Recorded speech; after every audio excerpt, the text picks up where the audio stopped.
I spoke to Chimaev, and he said something to me.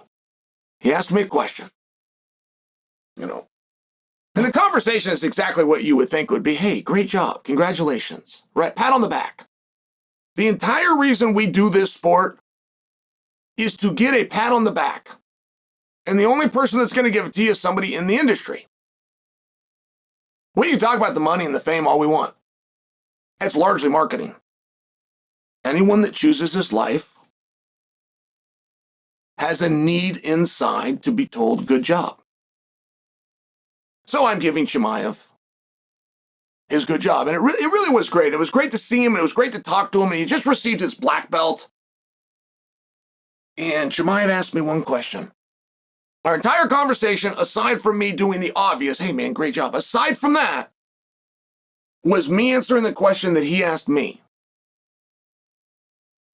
And he said, what about my conditioning out there? Did it seem to be a problem?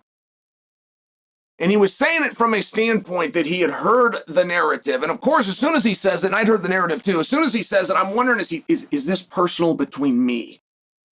Did I come out and tell the Eagles, you?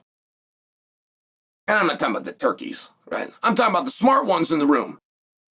Did I come out and tell them that Chimaev has conditioning issues? This is just going through my own mind. Like, you never know when you're having a conversation with a guy or when you're going to have to potentially kick him in the nuts. Like, you never know for sure. So I'm running the gears, thinking, no, I actually did the opposite. I did the opposite in that I told you guys, yes, you've accurately deduced that you've seen Chimaev tired after matches. However, everybody should be that tired. Whatever energy a guy has, he should use in the match. That's kind of the exchange. You give up some time and some money, they give you the best performance they've got.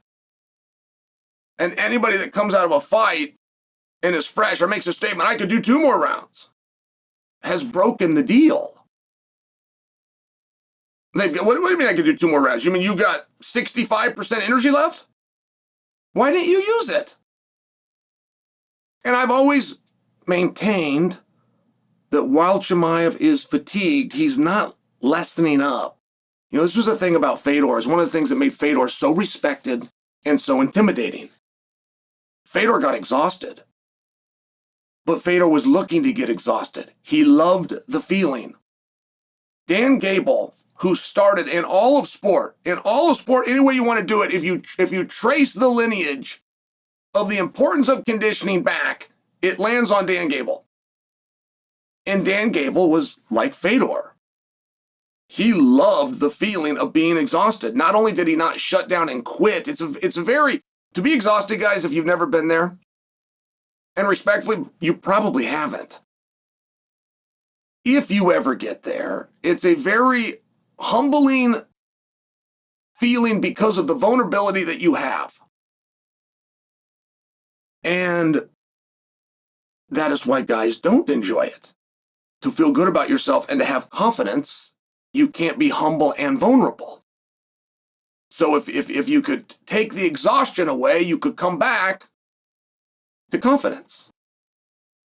And I'm not sure that Chimaev doesn't fall into that category. This has always been my belief. I don't know. I haven't seen enough, but that's always been my interpretation because I do see him exhausted. But he's exhausted by his own will. Chimaev, whether it was Gilbert Burns or Kamaru Usman, did not get exhausted with defense. You got to understand that. Chimaev, whether it was Gilbert Burns or Usman, brought the fight to them. He got tired with offense, and the reason that's important is because offense is a choice. Defense is a reaction. I maintain that Chimaev has been fatigued before by choice. Okay. So I'm just giving you the backstory, and this all goes through my mind. It goes through my mind in just a matter of seconds.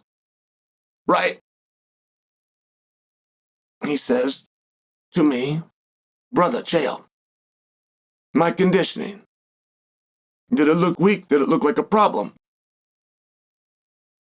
as a way of correcting that narrative. But what he also told me, right, by asking the question, what I've now learned is that he listens.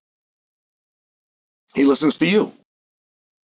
He listens to me, to us in the business. He hears your opinions and he takes them into account. And I think that some of you started to rattle him. When he asked me that question, I think that some of you started to rattle him. I think maybe that is why he switched up his training so much and did put such an emphasis on cardio. Learned a lot about Chimaev. I really did. Learned a lot about him this week.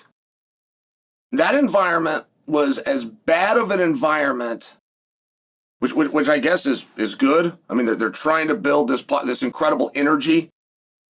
But for the athletes, it's very tough. And it's what you dream of, but it's that old expression, be careful what you ask for because you just might get it. And when you got all eyes on you, and for Chimaev, this was exponential compared to anything he's ever done. Don't forget, Chimaev is not in the 5-round club prior to Saturday. Chimaev has not been a main event prior to Saturday. He was scheduled for one, but it didn't happen. Nate Diaz took the main event spot. Chimaev took the co-main event spot. And the Chechnyan crowd that came out, and I tell you this because I don't believe that you could see that through TV. I mean, they were walking the streets of Chicago. I've never seen anything like it. And the Irish still win. Vegas, fight week of Conor McGregor, the way that the Irish come in and take over and make their presence known, they are still number one. But number two that I've ever seen was the way Chechnya came to Chicago and supported Chimaev. But that adds an element of pressure. And as tough and hostile and energetic as that environment was, he dealt with it. And then he entered the 5-round club. And then he took his skills and applied them to Dricus. And I had one concern of anything I ever heard from Chimaev leading into this fight, which is Chimaev conceded in an interview, I'm going to come out and I'm going to beat him in the stand-up. And anytime somebody says I'm going to beat him in the stand-up, either one of two things. They're playing games, which is what Chimaev turned out to be doing, or they have convinced themselves taking this guy down is too hard to do. And therefore, I'm not going to do it. If you ever go for a takedown, you had better get it. Because it is the most energy you can use in the sport. So if you go for the takedown and you don't get it, you're now stuck on your feet, which is where you didn't want to be, which is why you tried the takedown initially in the first place, except now you're more fatigued. But Chimaev did bring his skills. See, the greats will always bring their most basic skill when they need it the most.